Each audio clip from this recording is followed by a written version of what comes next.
ইব্রাহিম ইসমাইল আলাইহিস সালামকে নিয়ে যখন রওনা করলেন, শয়তান আসছে।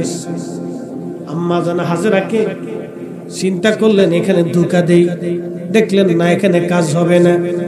যখন ইব্রাহিম আলাইহিস সালামকে নিয়ে রওনা করলেন, ইসমাইলকে নিয়ে ইব্রাহিমের সামনে দাঁড়াইলেন শয়তান। ইব্রাহিম আলাইহিস সালাম তার পাত্তা দিলেন না। পিছন দিক থেকে শয়তান এবার বলতেছে, ইসমাইল শুনছো, তোমার আব্বা তোমাকে কোথায় নিয়ে যাচ্ছে জানোনি? তোমাকে জবাই দেওয়ার জন্য নিয়ে যাচ্ছে। ওই সময় ইসমাইল আলাইহিস সালাম শয়তানকে খেদানোর জন্য 7টা পাথর মেরেছিলেন। আজও হাজিরা শয়তানকে পাথর মারে, ওই 7টা পাথর মেরে শয়তানকে ধসায় দিলেন, তারাই দিলেন। একবার জোরে বলবেন কি মারহাবা। এখন যোহরের নামাজের সময় যখন আসবে, হাইয়া আলাস সালাহ বলার পরে শয়তান বলবে পরে যা। কি কথা কন না কা? শয়তান তখনও ধোঁকা দিয়েছিল। ইব্রাহিম ইসমাইল আলাইহিস সালাম কি করছিলেন? পাথর মেরে শয়তানকে দূর হয়ে যা। এখন আপনাকে কি করতে হবে? আপনার অন্তরে পাথর মারতে হবে, নফসকে পাথর মারতে হবে। এই নফস যা, আমি হারাম খাবো না, আমি ঘুষ খাবো না, আমি সুদ খাবো না, যা আমি নামাজ ছাড়বো না, যা আমি রোজা ছাড়বো না। শয়তান ধোঁকা দিবে, এই গরু কিনছিলি কিন্তু এর সাথে ভালো দামের এই টাকা দিই, এর সাথে তাজা মোটা একটা পাইতে লস করে ফেলেছিস। এই চিন্তা যখন অন্তরে আসবে তখন বুঝবেন শয়তান আপনার কুরবানি নষ্ট করার জন্য চেষ্টা করতেছে। তখন ওরে পাথর মারবেন, একবারে কইসে পাথর মারবেন, দূর শয়তান, দূর হয়ে যা, দূর হ বেটা, আমি আল্লাহর রাহের জন্য কুরবানি দিছি, যা হয় হবে, এটাই ঠিক। এইভাবে শয়তানকে ধাক্কা দিয়ে লাথি মেরে নফসিয়তের কুখায়েশ থেকে নিজেকে মুক্ত রাখতে হবে। আযান করে দেবে হাইয়া আলাস সালাহ, আপনাকে দোকান বন্ধ করে দিয়ে নামাজে চলে যেতে হবে। যদি আপনি আপনার শয়তানটাকে, আপনার নফসটাকে কন্ট্রোল করতে পারেন, তাহলে সেই দিন ইসমাইল আলাইহিস সালাম শয়তানকে পাথর মেরেছিল। আজ আপনি শয়তানটাকে নিজের দিলে পাথর মেরে শয়তানকে পরাস্ত করে আল্লাহর কাছে যখন সিজদায় পড়ে যাবেন, তখনই আল্লাহ আপনাকে উত্তম প্রতিদান দিয়ে আপনার জীবনের সমস্ত গুনাহকে আল্লাহ মাফ করে দেন। সুবহানাল্লাহ। এগুলো হলো হাকিকত। ইসমাইল আলাইহিস সালাম এই ঘটনাগুলি, এই ঘটনাটা কেন দিলেন আল্লাহ, এই ঘটনা কেন শুনবেন আপনারা, এগুলো হলো আমাদের জন্য পরীক্ষা, এবং এই পরীক্ষাতে আমাদেরকে পাস করতে হবে। হযরত ইব্রাহিমকে নিয়ে, ইসমাইলকে নিয়ে ইব্রাহিম আলাইহিস সালাম চলে গেলেন মিনা প্রান্তরে, যেখানে কুরবানি হবে। ইসমাইল আলাইহিস সালাম বাবাকে বলতেছেন, আব্বা জান আপনার হাতের ছুরিটা একটু ভালো করে ধার দিয়ে নেন। একটু কল্পনা করবেন, একটা সন্তান বাবাকে বলে, আব্বা জান ছুরিটাকে ভালো করে ধার দেন। ও আব্বা জান ছুরিটাকে ধার দিয়ে দেন, ভালো করে ধার দেন, যাতে আপনি আমাকে জবাই করার সময়, কুরবানি করার সময় বেশি সময় না লাগে, তাড়াতাড়ি যাতে আপনি আমাকে জবাই করতে পারেন। আপনার হাতের ছুরিটাকে আপনি ধার দিয়ে নেন। আব্বা জান আপনি যখন আমাকে কুরবানি করবেন, তখন আপনি আমাকে উপর করে শোয়াবেন। এই জন্য উপর করে শোয়াবেন আব্বা জান। আমার চেহারা দেখলে আপনার মায়া মায়া লাগতে পারে, কারণ আপনি আমার বাবা, আমি আপনার সন্তান। আব্বাজান মায়া হতে পারে গো আব্বাজান, দয়া করে আপনি আমাকে উপর করে নিবেন, উপর করে আপনি আমাকে জবাই দিবেন, যাতে আমার চেহারা আপনি দেখতে না পান, আমার চেহারা দেখলে যাতে মায়া না লাগে। আব্বাজান আপনি আমার হাত এবং পা গুলি শক্ত করে বেঁধে নিবেন। এজন্য শক্ত করে বাঁধবেন, যখন আপনি আমার গলার মধ্যে ছুরি চালাবেন তখন আমি ছটফট করতে পারি, আর আপনার কুরবানি করতে অসুবিধা হতে পারে, আল্লাহর হুকুম পালন করতে অসুবিধা হতে পারে। আব্বাজান আমার হাত পা গুলি শক্ত করে আপনি বেঁধে নিবেন। বাবার কলিজায় সন্তানের কথাগুলি কত কষ্টদায়ক হতে পারে। ইসমাইল আলাইহিস সালাম বলেন, আব্বাজান আপনি যখন আমাকে কুরবানি করবেন, আপনার চোখগুলি সুন্দর করে বেঁধে নেবেন, যাতে আপনি আমাকে না দেখেন, মায়া না লাগে। আব্বাজান আহা মিনা প্রান্তরে ইব্রাহিম আলাইহিস সালাম সন্তানকে উপর করে শোয়াইলেন, হাত পা গুলি বেঁধে রাখলেন এবং ইসমাইল আলাইহিস সালাম বলেন, আব্বা জান, আমার এই জামাটা আলাদা করে আমার আম্মা জানের হাতে দিবেন, আমার মা জননী যেন আমার জন্য দোয়া করে এই জামাটা দেখে। বাজানো একটা সন্তান বাবাকে এইভাবে বিনয়ে বিনয়ে কথা বলতেছিল, বুঝতেই পারতেছেন বাবার কলিজার মধ্যে কেমন ব্যথা ছিল তখন। কিন্তু একটা জায়গায় ইব্রাহিম আলাইহিস সালাম আল্লাহর কাছে দায়বদ্ধ ছিলেন, তিনি খলিল, আল্লাহর বন্ধু, আল্লাহকে খুশি করার জন্য আজকে মিনা প্রান্তরে আসছেন, আল্লাহকে সন্তুষ্ট করার জন্য তিনি আসছেন। আহা, আমার রাসূল আল্লাহকে এইভাবে খুশি করেছেন, আমার নবীর আহলে পরিবার আল্লাহকে এইভাবে খুশি করতেন। দস্তে কারবালায় ইমাম হুসাইনের দিকে যদি আপনি তাকান, নিজের চোখের সামনে সন্তান কুরবানি হলো, নিজের চোখের সামনে আপনজনেরা শহীদ হয়ে গেল। সন্তান দুই চোখ দিয়ে ইব্রাহিম আলাইহিস সালাম হযরত ইমাম হুসাইন রাদিয়াল্লাহু আনহু তিনি দেখতে লাগলেন সন্তান কিভাবে কুরবানি হয়, কিভাবে সন্তানরা শহীদ হয়। ইমাম হুসাইন দেখেছিলেন সেই দিন বড় কঠিন পরীক্ষা ছিল হুসাইনের পরিবারের জন্য। আমার নবী আল্লাহ পাক রাসূলকে আগে জানিয়েছিলেন, হাবিব, আপনার হুসাইন কারবালায় শহীদ হবে, নির্মমভাবে আপনার উম্মতরা তাকে শহীদ করে দিবে। এটা আল্লাহ পাক তার রাসূলের জন্য নির্ধারণ করে দিলেন। এরপরে রাসূল এই বিধানটাকে ইচ্ছা করলে আল্লাহর কাছে বইলা পরিবর্তন করাইতে পারতেন, কিন্তু না, এটা ছিল ভালোবাসার বহিঃপ্রকাশ। আমার রাসূল এটাকে পরিবর্তন করার নাই একটা মাত্রই কারণ, উম্মতের নাজাতের জন্য। একবার জোরে বলবেন কি ইয়া রাসূলুল্লাহ, উম্মতের নাজাতের জন্য আওলাদদেরকে শহীদ করেছেন। ইচ্ছা করলে যদি বলতেন, ইয়া রব, আমার হুসাইন এত কষ্ট করবে না, আপনি তাকে সহজ মৃত্যু দিয়ে দেন, আল্লাহ তাকে সহজ মৃত্যু দিয়ে দিতেন। 3 দিন পর্যন্ত তৃষ্ণা, ক্ষুধা, অভাব, অনটন, শত্রু নির্যাতন, জুলুম সহ্য করে করে তাকে শহীদ করা হয়েছিল। সেই কঠিন সময় নিজের সন্তান শহীদ হয়েছে, 2 চোখ দিয়ে দেখেছেন। নিজের চোখের সামনে সন্তান বিদায় হয়েছে, 2 চোখ দিয়ে দেখেছেন। নিজের কোলের ভিতরে ছোট্ট বাচ্চা শহীদ হয়েছে, এটাও 2 চোখ দিয়ে বরদাস্ত করেছেন। ইব্রাহিম আলাইহিস সালামের জীবনের কঠিন এবং জটিল পরীক্ষা ছিল এই সময়টা। সন্তান যখন বলতেছে, আব্বা জান, আপনি আমাকে কুরবানি করবেন, আপনার চোখ বেঁধে নেন, আমার হাত পাগুলি শক্ত করে বেঁধে নেন, ছুরি ভালো করে ধারিয়ে নেন, যাতে আপনার কষ্ট না হয়, অসুবিধা না হয়। আল্লাহু আকবার। মিনা প্রান্তরে ইব্রাহিম আলাইহিস সালাতু ওয়াসসালাম নিজের সন্তানকে শোয়াইয়া, উপর করে শোয়াইয়া বিসমিল্লাহি আল্লাহু আকবার বলে ছুরি কানা হাতে নিয়ে বিসমিল্লাহি আল্লাহু আকবার বলে ছুরি যখন চালাচ্ছে, আল্লাহ ডাক দিলেন জিবরাইল। জিবরাইল বলেন, হুজুর, আমি সেই দিন আরশে মুআল্লার নিচে ছিলাম। আল্লাহ ডাক দিয়ে বলেন, জিবরাইল, তাড়াতাড়ি যাও, জান্নাত থেকে 40 বছর ধরে যে দুম্বা জান্নাতে ঘুরে ঘুরে জান্নাতের তরু লতা পাতা খেয়ে বড় হয়, জান্নাতের খাবার খেয়ে যে দুম্বাটা বড় হয়, জান্নাত থেকে সেই দুম্বাটা নিয়ে তুমি আমার ইসমাইলকে সরাইয়া আমার ইব্রাহিমের ছুরির নিচে দুম্বা চালাইয়া দাও। একবার জোরে বলবেন কি আল্লাহু আকবার। ইবলিস একবারে বুড়ার সুরত ধরে, চুল পাকা, দাড়ি পাকা, একবারে লাঠির উপরে ভর দিয়ে টুক টুক করিয়া নমরুদের ঘরের ভিতরে ঢুকছে, বেডরুমে। বলে, নমরুদ, তুমি যা দেখো না আমি তা দেখি। কথা তো সত্য, কিন্তু ইবলিস যেটা দেখতেছে এটা তো আমরা অনেক সময় দেখি না। তুমি যেটা দেখো না এটা আমি দেখি, তুমি যা কোনোদিন দেখো না আমি তাও দেখছি, তুমি যা জীবনে জানো না আমি তাও জানি।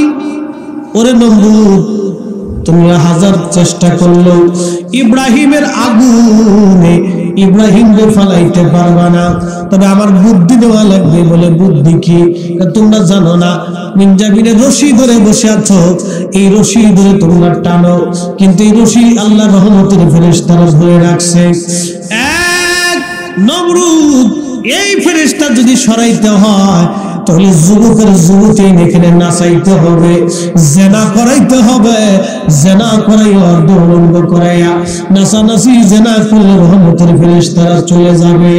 এজন্য আমার দেশে ওই সমস্ত যারা নারীরা পুরুষেরা বেহায়াপনা করে ওদের কাছে খোদার রহমতের ফেরেশতা থাকে না। কথা বলেন ঠিক কিনা? এই রহমতের ফেরেশতারা ওদের কাছে থাকে না, ওই এলাকাও থাকে না। যেখানে জেনা হয় সেখানে খোদার রহমতের ফেরেশতা থাকে না। এবং যেই এলাকার ভিতরে নারীরা বেহায়াপনা করে রাস্তা দিয়ে ঘুরে ওখানে রহমতের ফেরেশতা থাকে না। ইবলিস বলতেছে নারীদেরকে অর্ধউলঙ্গ করে জেনা করাও, নাচানাচি করাও, এই রহমতের ফেরেশতারা চলে যাবে। যখন রহমতের ফেরেশতারা চলে গেল, নাচনাচি হলো, বেহায়াপনা হলো, খোদা রহমতের ফেরেশতারা চলে যাওয়ার সময় তখন যখন চলে গেল মিনজাবিনের রশি ধরে টান দেওয়ার পরে একটা টানে ইব্রাহিম খলিলুল্লাহ আগুনের মধ্যে চলে যাচ্ছে। জিবরাইল আমিন এসে বলল, হুজুর আপনি যদি বলেন তাহলে আপনাকে আমি এখান থেকে তুলে ধরে রাখবো। ইব্রাহিম ডাক দিয়ে বলেন, জিবরাইল তোমার আমার কোনো প্রয়োজন নাই, কারণ আমার মালিক আমার আল্লাহ আমাকে দেখতেছে। জোরে বলবেন কি মারহাবা। ইব্রাহিম আলাইহিস সালামকে জিবরাইল আলাইহিস সালাম আপনার আর দরকার নেই, আমি যে আগুনে পড়তেছি এই জমিনের ভিতরে আমি ছাড়া সেজদাকারী কি আছে? আমি তো তার কালেমার জন্যই আগুনে আজকে পড়তেছি, উনি দেখতেছে না? আপনার দরকার নাই, আপনি জান গে। যদি উনি আমরা আগুনের মধ্যে ফুরাই মারে তো অসুবিধা নেই, উঠে যাবো। সুবহানাল্লাহ বলবেন? ও জিবরাইল আপনি চলে যান। ওই যে সব সৃষ্টিগুলি বলছিল আল্লাহ তুমি কও আমরা আগুন নিভাই ফেলি, আল্লাহ কয় না। আমার জিবরাইল আমার ইব্রাহিম কি করে দেখো, যদি ইব্রাহিম তোমাদের কাছে সাহায্য চায় তো তোমরা সাহায্য করবা, আর যদি ইব্রাহিম খালি আমার কাছেই চায় তাহলে সেটা আমি করে দেব। আর জোরে হ্যাঁ মনে রাখি, মাসালাটা মনে রাখবে, খুব জরুরি মাসালা। হাসবুনাল্লাহু নি'মাল ওয়াকিল নি'মাল মাওলা ওয়া নি'মান নাসীর। মালিক ডাক দিয়ে বলেন, বান্দারে কঠিন বিপদে আপদে মুসিবতে তুমি যদি আমার উপর ভরসা করো আমি আল্লাহ তোমার জন্য যথেষ্ট হয়ে যাব। একবার জোরে বলবেন কি মারহাবা। ইব্রাহিম আলাইহিস সালাম পড়ে যাচ্ছে, জিবরাইল কে ইব্রাহিম পাঠিয়ে দিয়ে বলেন, ইব্রাহিম আপনার প্রয়োজন নাই, আমার মালিকের জন্য তো আজ আগুনের মধ্যে পড়তেছি, আমার মালিক আমার আল্লাহ আমার জন্য যথেষ্ট। ঠিক তখনই আল্লাহ ডাক দিলেন, ইয়া নারু কুনি বারদাও ওয়া সালামান আলা ইব্রাহিম।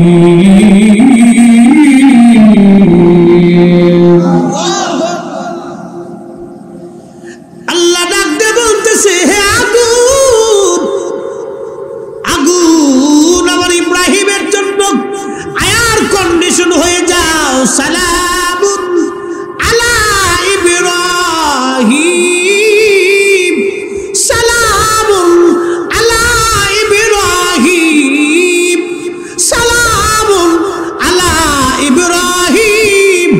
আমার ইব্রাহিমের জন্য আয়ার কন্ডিশন হয়ে যাও। তাহলে বলবেন সুবহানাল্লাহ।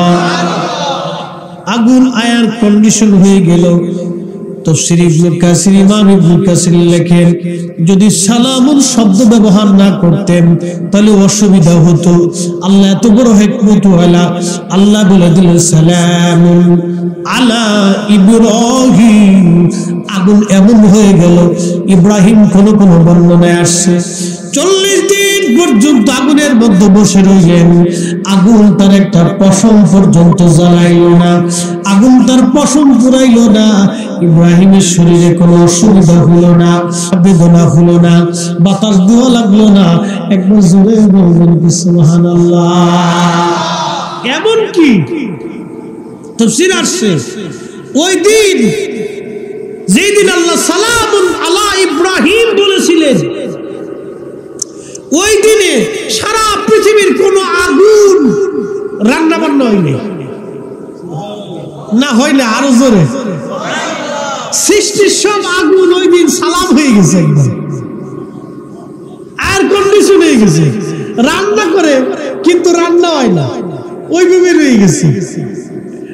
তাফসীরের মধ্যে আসছে সৃষ্টির সমস্ত আগুনগুলি, সব আগুনগুলি সেই দিন সালাম হয়ে গেল, এয়ার কন্ডিশন আল্লাহ বানাই দিলেন। কোন আগুন দিয়ে সেদিন রান্না বান্না হয় নাই।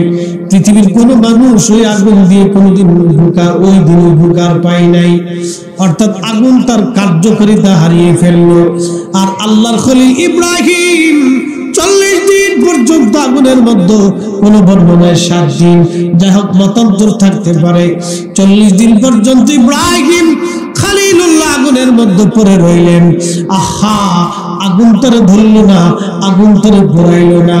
এমনকি ইব্রাহিমের আগুন ইব্রাহিমের জামা পর্যন্ত পোড়াই নাই, জুব্বা পর্যন্ত পোড়াই নাই, টুপি পর্যন্ত পোড়াই নাই, পশম পর্যন্ত পোড়াই নাই। যিনি বলবেন কি সুবহানাল্লাহ। আচ্ছা, মা তো সন্তানদের বেশি ভালোবাসে, কথা ঠিক কি না? তো এখন ইব্রাহিম আলাইহিস সালামের বাবা আজর, আজর কিন্তু বাবা ছিল না, আজর ছিল চাচা। ইব্রাহিম আলাইহিস সালামের বাবার নাম ছিল তারেহ। ইমাম সুয়ুতী রাহিমাহুল্লাহ এই মাসালার সমাধান দিয়েছেন 550 বছর আগে আল হাবিলিল ফতওয়াতে, আল মুজাল্লাদুস সানিতে, এ তুলুস মাসালিকুল হুনাফা বিওয়ালিদিল মুস্তাফা, এই রিসালার ভিতরে তিনি সমাধান দিয়েছেন। হযরত ইব্রাহিম আলাইহিস সালামের বাবার নাম তারেহ, আজর ছিল চাচা, মূর্তি পূজার লিডার ছিল। ইব্রাহিম আলাইহিস সালাম আগুনের মধ্যে, মা সহ্য করতে পারে না সন্তান আগুনের ভিতরে।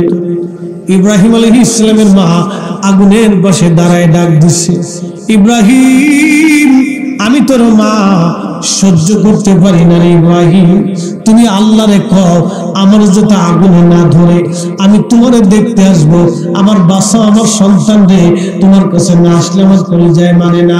ইব্রাহিম আমি তোর কাছে একবার আসতে চাই, তোর এসে আদর করতে চাই, জোরে কন্যা মারহাবা।